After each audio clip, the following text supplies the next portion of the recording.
Assalamualaikum warahmatullahi wabarakatuh. Bismillahirrahmanirrahim. Alhamdulillahirrabbilalamin. Wassalatu wassalamu ala asrafil anbiya wal mursalin Sayyidina wa habibina wa syafi'ina wa maulana Muhammadin wa ala alihi wa sahbihi ajma'in. Amma ba'du. Jumpa lagi di channel penuh berkah ini. Semoga sahabat dalam kondisi sehat walafiat, berkah atas apa yang diusahakan, dan bahagia bersama keluarga tercinta. Kita berdoa semoga rizki yang masih jauh didekatkan, yang masih di atas langit diturunkan, yang masih di dalam bumi dimunculkan, yang sudah dekat dimudahkan dan diberkahkan oleh Allah Subhanahu wa Ta'ala. Amin ya Rabbal Alamin. Sebelum melanjutkan bahasan kali ini, yang belum like, subscribe, dan share video ini, silahkan like, subscribe, dan share. Mari kita jadikan channel ini sebagai ladang penebar kebaikan. Semoga banyak orang yang tercerahkan setelah menyaksikan tayangan berikut ini.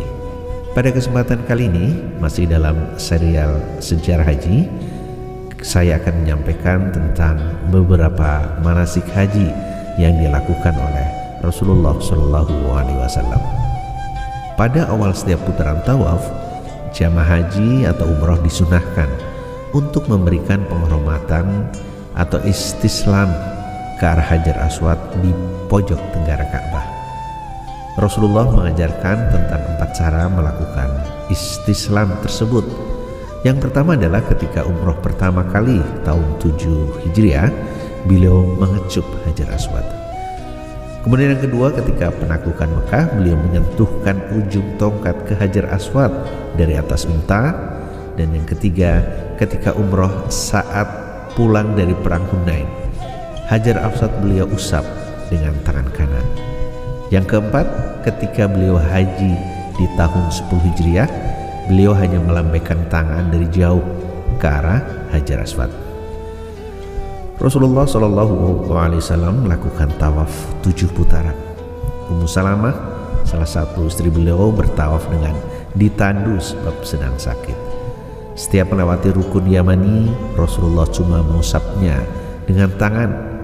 Di antara rukun Yamani dan Hajar Aswad, Rasulullah SAW mengucapkan doa, Rabbana atina fid dunya hasanah wa fil akhirati hasanah wa qina adzabannar. Ya Tuhan kami, berikanlah kami kebahagiaan di dunia dan kebahagiaan di akhirat, serta peliharalah kami dari azab neraka. Setelah selesai 7 putaran, beliau sholat 2 rakaat di belakang Maqam Ibrahim, kemudian melanjutkan pergi ke Telaga Zamzam. Beliau meminum air Zamzam dan membasahi kepala beliau. Sudah itu Rasulullah menuju Bukit Safa untuk membeli syai. Beliau naik ke bukit lalu menghadap Ka'bah, bertakbir 3 kali dan berdoa. Kemudian beliau turun ke lembah menuju Marwah dengan berlari-lari kecil antara Masil dan Bait Akil. Kini Masil dan Bait Akil ditandai dengan lampu hijau. Sebagai catatan, jarak dari Syafa ke Masil 100 meter, dari Masil ke Bait Akil 80 meter. Dan dari Bait Akil ke Marwah 240 meter. Sesampai di Marwah, Rasulullah SAW melakukan hal serupa seperti yang dilakukan di Bukit Safa. Demikianlah Rasulullah melakukannya dengan bolak-balik sebanyak 7 kali. Setelah selesai sa'i, Rasulullah di Marwah menginstruksikan sesuatu yang mengejutkan para sahabat karena belum pernah terjadi sebelumnya. Rasulullah memerintahkan seluruh sahabat yang tidak membawa hadyu, hewan kurban, agar mengubah niat haji menjadi umroh. Padahal selama ini umroh hanya dilakukan di luar musim haji. Dengan mengubah niat menjadi umroh, sebagian besar jamaah haji yang tidak membawa hadyu dapat bertahallul, bebas dari larangan ihram. Kemudian berikhram lagi untuk haji tanggal 8 Zulhijjah. Karena mereka tidak membawa hadyu dari rumah, tentu pada hari nahar 10 Zulhijjah atau hari-hari tasyrik 11 sampai 13 Zulhijjah, mereka harus membeli hewan untuk dijadikan hadyu. Inilah yang kelak dikenal sebagai haji tamattu, artinya bersenang-senang sebab masa ihram hanya beberapa hari saja. Pada mulanya para sahabat ragu-ragu melaksanakan perintah Nabi karena manasik seperti itu umroh di musim haji belum pernah ada. Apalagi Rasulullah sendiri ternyata tidak bertahalul. Melihat keraguan para sahabat, Rasulullah Shallallahu Alaihi Wasallam bersabda, "Seandainya aku tidak membawa hadyu, aku pun akan mengubah hajiku menjadi umroh. Tetapi aku telah menghadapi urusanku membawa hadyu dan tidak dapat mundur lagi, sehingga aku tidak akan bertahalul sampai aku menyembelih hadyuku." Ada juga para sahabat yang penasaran bertanya, "Tahalul untuk apa saja ya Rasulullah?" "Tahalul untuk semuanya," jawab Nabi. Kemudian Rasulullah SAW menegaskan, telah masuk umroh ke dalam haji untuk selama-lamanya. Artinya umroh dapat dikerjakan di musim haji. Mendengar penegasan Rasulullah tersebut, para sahabat yang sebagian besar tidak membawa hadyu bertahalul secara massal. Hanya Rasulullah dan sebagian kecil sahabat yang tetap berihram sebab mereka membawa hadyu.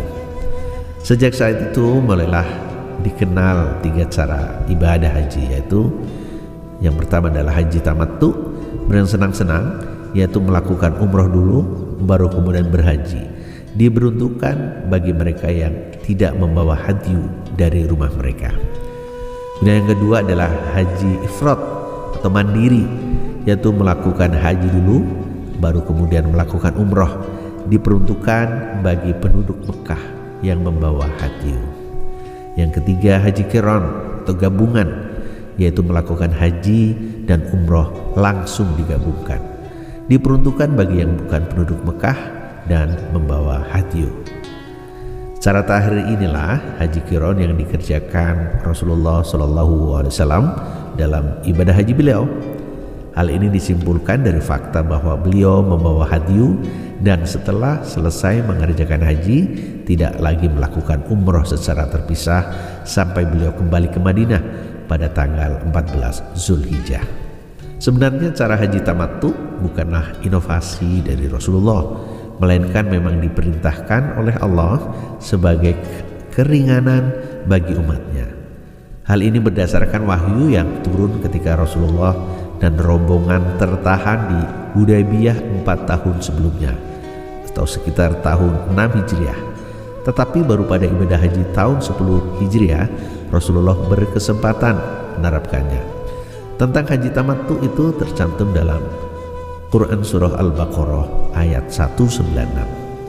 Ketika Rasulullah dan rombongan berangkat dari Zulhulaifah, semua berniat haji dan tidak seorang pun yang berniat umroh, meskipun sebagian besar tidak membawa hadyu, sebagaimana dikemukakan oleh Aisyah radhiyallahu anha, istri Rasulullah dalam hadis, "Kami keluar bersama Nabi Muhammad SAW hanya dengan tujuan haji.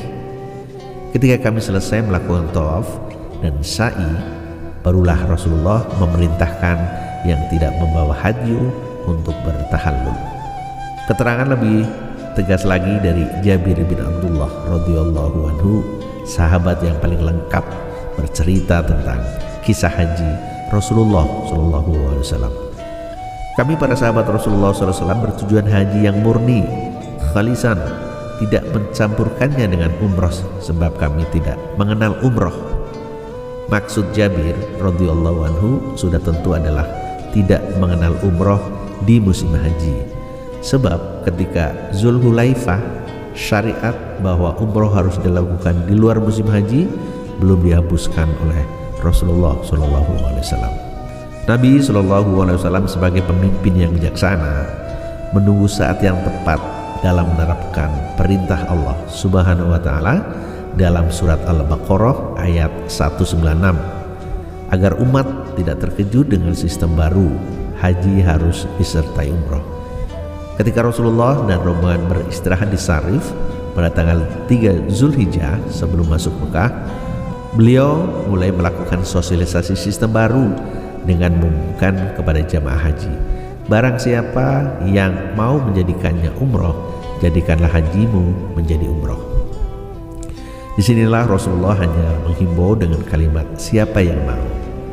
Esok harinya tanggal 4 Zulhijjah tahun 10 Hijriah atau 1 Maret 632 Masehi, ketika semua jamaah haji dari berbagai penjuru sudah berkumpul di Mekah serta jamaah telah santai karena sudah melaksanakan tawaf dan sa'i, barulah Rasulullah memerintahkan cara haji tamattu bagi yang tidak membawa hadyu dan mendekretkan terintegrasinya umroh ke dalam haji.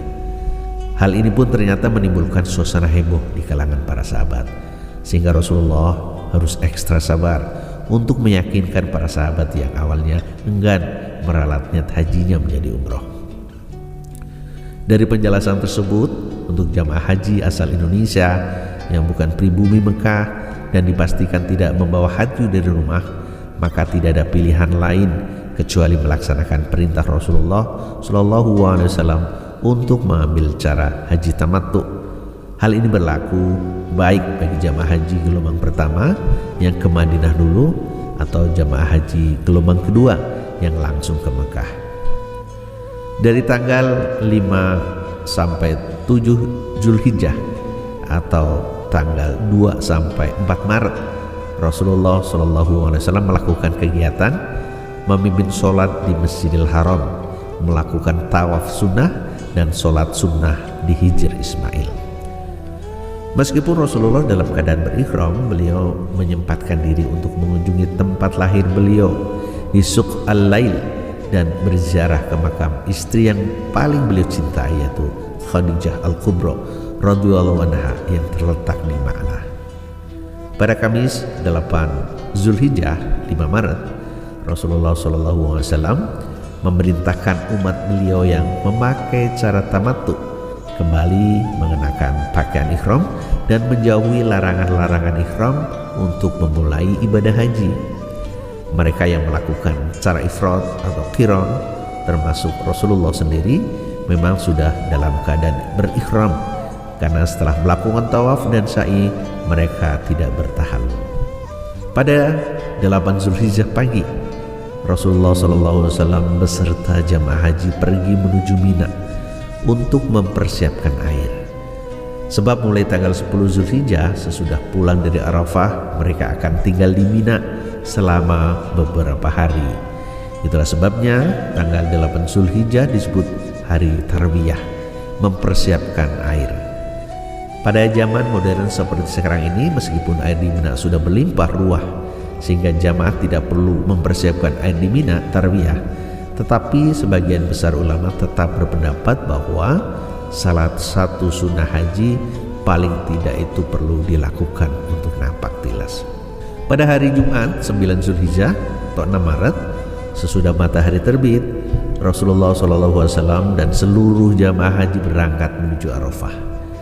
Ketika melalui Muzdalifah, kaum Quraisy berharap agar Rasulullah berhenti, sebab selama ini kaum Quraisy selalu berwukuf di Masyar Al-Haram Muzdalifah, sedangkan yang berwukuf di Arafah adalah mereka yang bukan dari kaum Quraisy.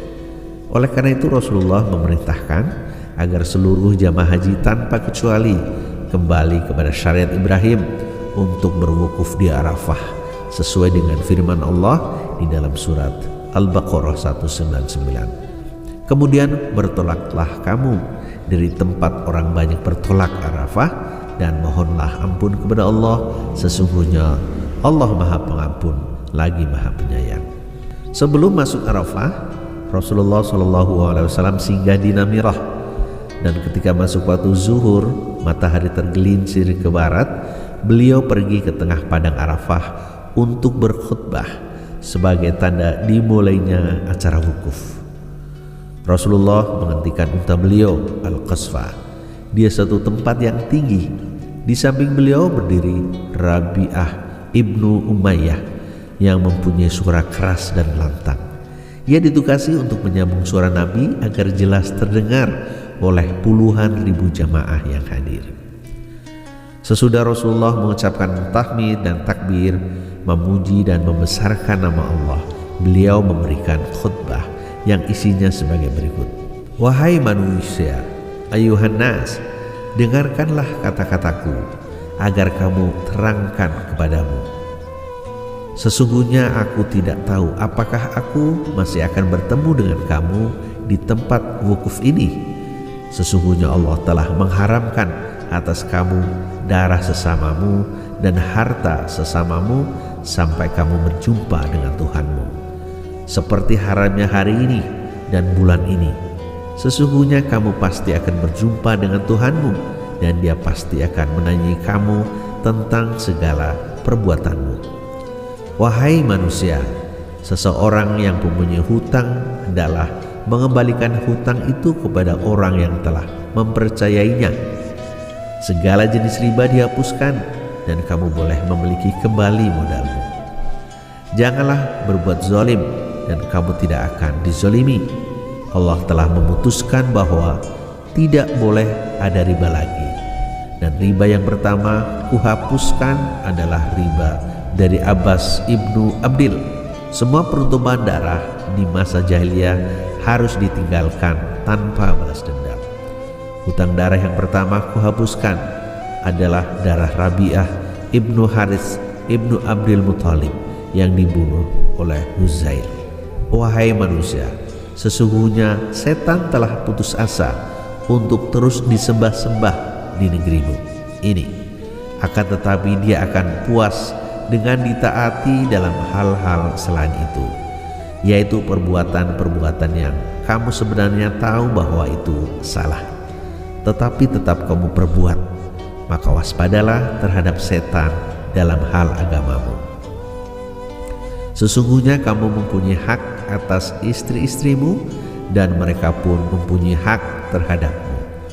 Bertakwalah kamu kepada Allah dalam memperlakukan istri-istrimu, sebab kamu telah mengambil mereka dengan amanat Allah.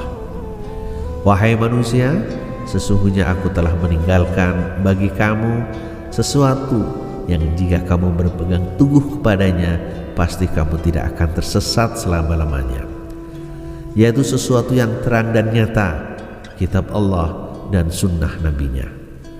Sesungguhnya orang-orang beriman itu bersaudara, kecuali dia memberikan dengan rela. Sesungguhnya Tuhanmu cuma satu, dan sungguh ayah kamu juga satu. Kamu semua berasal dari Adam, sedangkan Adam dari tanah. Sesungguhnya yang paling mulia di antara kamu di sisi Allah adalah yang paling takwa. Tidak ada keutamaan orang Arab dari yang bukan Arab, melainkan lantaran takwa.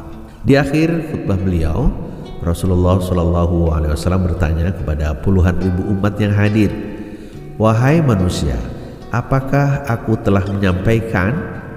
Jamaah haji serempak menjawab, "Benar, telah engkau sampaikan." Maka Rasulullah mengacukan tangan beliau ke langit sambil berseru, "Wahai Allah, saksikanlah! Wahai Allah, saksikanlah!" Kemudian Rasulullah menutup khutbah beliau dengan bersabda, "Maka hendaklah yang telah menyaksikan daripada menyampaikan kepada yang tidak hadir.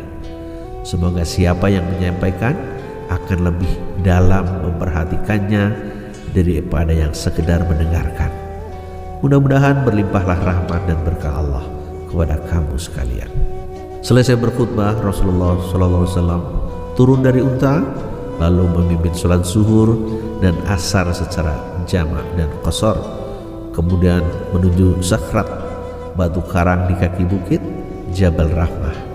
Di sini Rasulullah SAW menerima wahyu surat Al-Maidah ayat 3. "Hari ini telah aku sempurnakan bagimu agamamu, dan aku lengkapkan untukmu nikmatku, dan aku relakan bagimu Islam sebagai agamamu."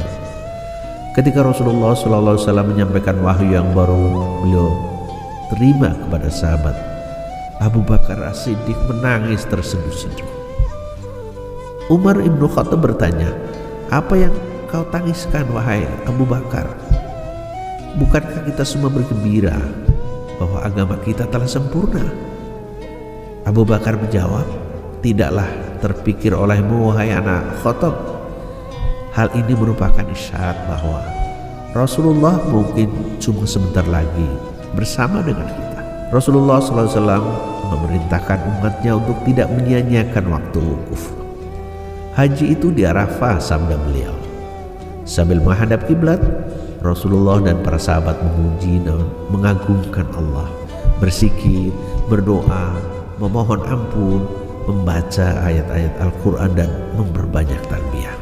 Setelah matahari terbenam, Rasulullah SAW mengajak para sahabat haji, para jamaah haji untuk berangkat menuju Muzdalifah, Masy'ar al-Haram, sesuai dengan firman Allah. Maka ketika kamu bertolak di Arafah, bersikilah kepadanya sebagaimana dia telah memberi petunjuk kepadamu, sekalipun sebelumnya kamu benar-benar termasuk orang yang tidak tahu.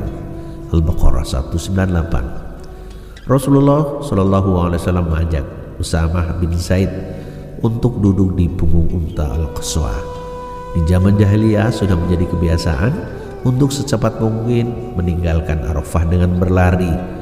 Maka Rasulullah melarang cara yang tergopoh-gopoh ini. Tenang, tenang, sebagaimana tenangnya jiwa. Hendaklah yang kuat di antaramu membantu dan mengawasi yang lemah. Demikian sabda beliau. Sesampainya di Muzdalifah, Rasulullah SAW dan rombongan menunaikan sholat maghrib dan isya secara berjamaah di Muzdalifah. Tetapi beliau mengizinkan orang-orang yang lemah, wanita, anak-anak berangkat ke Mina sesudah tengah malam. Hal ini bertujuan agar dapat melontar jumroh sebelum masa datang membanjiri Mina. Saudah, istri Nabi yang paling gemuk, memohon izin untuk pergi ke Mina malam itu. Juga sebab tubuhnya tidak kuat berdesak-desakan. Rasulullah SAW mengizinkan dan mengirimkan Saudah bersama Ummu Sulaim dengan ditemani oleh sepupu Rasul yang masih remaja, Abdullah ibnu Abbas ibnu Abdil Muthalib. Di kemudian hari, Abdullah ibnu Abbas, nama pupunya Ibnu Abbas, menjadi salah seorang perawi hadis yang termasyhur. Sesudah sholat subuh di Muzdalifah, Rasulullah SAW memimpin jamaah haji menuju Mina. Kini yang beliau ajak membonceng di punggung Al-Qaswa adalah sepupu beliau, Fadil ibnu Abbas, kakaknya Abdullah. Ketika melewati Lebah Muhasir, Rasulullah menyuruh para jamaah haji mempercepat langkah jamaah haji seraya bersabda, bersegeralah melewati Muhasir, sebab di lembah ini Ashabul Fil, pasukan gajah Abraham, dimusnahkan burung ababil. Pada hari Sabtu 10 Zulhijjah 7 Maret pagi hari Rasulullah sampai di Mina, beliau tidak mampir di Jumroh Ula dan Jumroh Wusta, melainkan langsung menuju Jumroh Aqobah. Tepat 11 tahun sebelumnya, pada musim haji tahun 621, setahun sebelum hijrah, di Bukit Aqobah persis di atas Jumroh, Rasulullah menerima ikrar sumpah setia dari para wakil masyarakat Ansor, suku Aus dan Khazraj yang mengundang beliau untuk berhijrah ke kota mereka, Yastrib atau Madinah. Berbeda dengan Jumroh Ula dan Jumroh Wusta yang terletak di lapangan terbuka, Jumroh Aqobah terletak di kaki bukit. Itulah sebabnya penampung batu lontaran di Jumroh Ula dan Jumroh Wusta berbentuk lingkaran, sedangkan Jumroh Aqobah hanya setengah lingkaran karena terhalang cadas bukit. Di kemudian hari, meskipun Bukit Aqobah sudah diratakan dengan tanah, umat Islam tidak berani menjadikan penampung batu lontaran di Jumroh Aqobah sebagai lingkaran penuh seperti dua jumroh yang lain, mungkin karena takut dianggap bid'ah. Pada tanggal 10 Zulhijjah itu Rasulullah SAW melakukan berbagai manasik dengan urutan sebagai berikut. Rasulullah melontar Jumroh Aqobah dengan batu kerikil sebanyak 7 kali dan beliau bertakbir pada setiap lontaran. Inilah perlambang usaha penolakan secara maksimal terhadap godaan syaitan. Sesudah melontarkan, beliau berdoa, Allahumma ij'alhu hajjan mabruran wa sya'yan mashkuran wa zamban maghfuran. Ya Allah, jadikanlah manasik ini membuahkan haji yang bermutu, usaha yang diterima dan dosa yang terampuni. Kemudian Rasulullah menyembelih hadyu sebanyak 63 ekor unta dengan tangan beliau sendiri, lalu sisanya yang 37 ekor disembelih oleh Ali bin Abi Thalib. Sesudah itu Rasulullah SAW melakukan tahallul dengan menyuruh Qiraisy yang pernah mencukur kepala beliau ketika umroh tahun 7 Hijriah.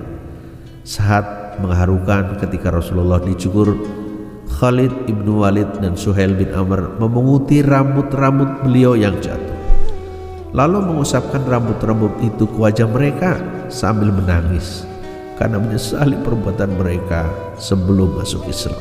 Selanjutnya Rasulullah SAW pergi ke Mekah untuk melakukan tawaf mengelilingi Ka'bah. Setelah sholat zuhur, beliau kembali ke Mina. Oleh karena itu Rasulullah mengambil cara haji qiran. Haji dan umroh digabungkan. Tanggal 10 Zulhijjah itu beliau tidak melakukan sa'i, karena beliau sa'i cukup satu kali saja pada tanggal 4 Zulhijjah yang sudah mencakup sa'i haji dan umroh. Tetapi sebagian besar sahabat melakukan sa'i tanggal 10 Zulhijjah atau sesudahnya karena mereka mengambil cara haji tamattu sesuai perintah Rasulullah SAW. Inilah sa'i haji bagi para sahabat yang tamattu, sebab sa'i mereka tanggal 4 Zulhijjah adalah sa'i umroh saja dan belum sa'i haji.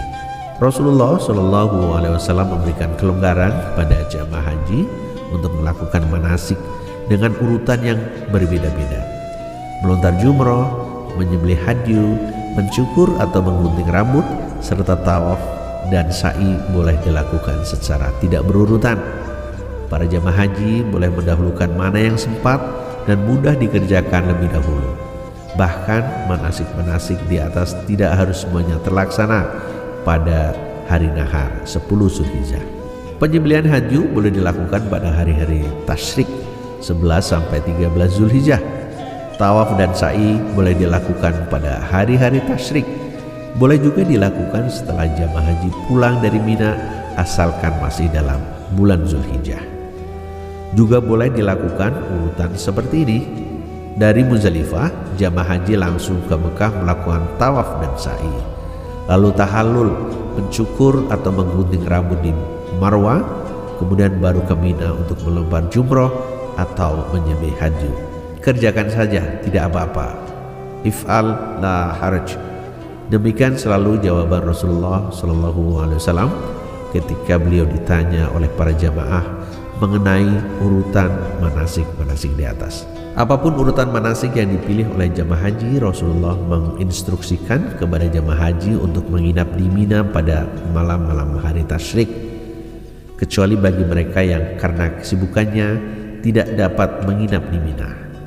Rasulullah mengizinkan paman beliau, Abbas bin Abdul Muthalib, bermalam di Mekah untuk mengelola siqayah, air zam-zam untuk jamaah haji. Demikian pula para gembala yang harus menjaga ternak mereka di malam hari diberi izin oleh Rasulullah untuk tidak menginap di Mina. Pada tanggal 11 dan 12 Zulhijjah, sesudah masuk waktu zuhur, Rasulullah SAW dan para jamaah haji melontar masing-masing 7 lontaran secara berturut-turut. Jumlah ula, jumrah wusta, dan akhirnya jumrah aqabah. Rasulullah memberikan kelonggaran bagi yang tidak sempat melontar jumrah pada siang hari untuk melakukannya di malam hari. Untuk orang yang sakit, lanjut usia, lemah, atau wanita hamil, pelontaran boleh diwakilkan kepada orang lain. Di masa jahiliyah, kaum musyrikin Quraisy menggunakan waktu luang di Mina untuk saling membanggakan silsilah, keturunan, dan kehebatan nenek moyang masing-masing. Rasulullah SAW melarang kebiasaan takabur ini dan menggantinya dengan zikir kepada Allah semata, sesuai dengan firman Allah di dalam surat Al-Baqarah ayat 203 yang artinya, maka ketika kamu telah menunaikan ibadah hajimu, berzikirlah kepada Allah seperti zikir nenek moyang kamu, bahkan harus lebih hebat zikirnya. Jadi pada tanggal 12 Zulhijjah sore hari, jamaah haji boleh melakukan nafar awal, pulang duluan, meninggalkan Mina, pulang ke Mekah. Mereka yang ingin nafar awal harus sudah berada di luar Mina sebelum maghrib. Jika saat maghrib masih di Mina, mereka harus mengambil nafar thani, pulang pada rombongan kedua, yaitu harus bermalam di Mina dan melontar lagi 3 jumroh pada tanggal 13 Zulhijjah. Setelah itu jamaah pulang ke Mekah. Sebagian sahabat memilih nafar awal dan sebagian lagi memilih nafar tsani. Adapun Rasulullah Shallallahu Alaihi Wasallam melakukan nafar tsani pulang ke Mekah tanggal 13 Zulhijjah. Pada malam 14 Zulhijjah, Rasulullah menyuruh istri beliau Aisyah yang selesai masa haidnya untuk menunaikan umrah. Inilah pengganti umrahmu yang gagal, sabda Nabi. Aisyah kembali berikhram dari Tan'im dengan ditemani adiknya Abdurrahman bin Abu Bakar. Lalu mereka melakukan tawaf dan sa'i hingga pertahallul di Marwah. Pengalaman Aisyah yang melakukan haji ifrad, haji dulu berumrah, dijadikan dasar oleh para ulama di kemudian hari untuk membolehkan haji ifrad bagi yang bukan penduduk Mekah dan tidak membawa hadyu. Pengalaman Abdurrahman bin Abu Bakar yang melakukan umroh lagi dijadikan sebagai dasar untuk melakukan umroh sunnah di musim haji dengan berikhram dari Tan'im. Tetapi ada juga ulama yang berpendapat bahwa jamaah yang tidak membawa hadyu harus melakukan haji tamattu sesuai perintah Rasul. Aisyah sendiri melakukan ifrad karena sedang haid, serta umroh sunnah di musim haji tidak dicontohkan oleh Rasulullah dan para sahabat. Umrohnya Abdurrahman bin Abu Bakar karena menemani kakaknya Aisyah. Wallahu a'lam. Sesudah sholat subuh hari Rabu 14 Zulhijjah atau 11 Maret, sesudah sholat subuh hari Rabu 14 Zulhijjah 11 Maret, Rasulullah SAW dengan istri-istri beliau kecuali Safiyah yang mengalami haid 2 hari sebelumnya melakukan tawaf wada. Lalu mereka kembali ke Madinah. Rasulullah tidak dapat berlama-lama di Mekah sebab pekerjaan beliau sebagai kepala negara harus segera beliau rampungkan. 3 bulan sesudah itu, pada hari Senin tanggal 12 Rabiul Awal tahun 11 Hijriah atau 8 Juni 632 Masehi, Rasulullah berpulang ke rahmatullah. Demikian para sahabat haji semuanya, bagaimana Rasulullah SAW telah mencontohkan pelaksanaan haji. Semoga ini bermanfaat dan para sahabat semua yang sudah memiliki porsi kemudian sudah antri bertahun-tahun bisa melaksanakan haji tahun ini, tahun depan dan seterusnya, dan pulang kembali ke Indonesia dengan menyandang haji yang mabrur. Semoga video ini bermanfaat. Assalamualaikum warahmatullahi wabarakatuh.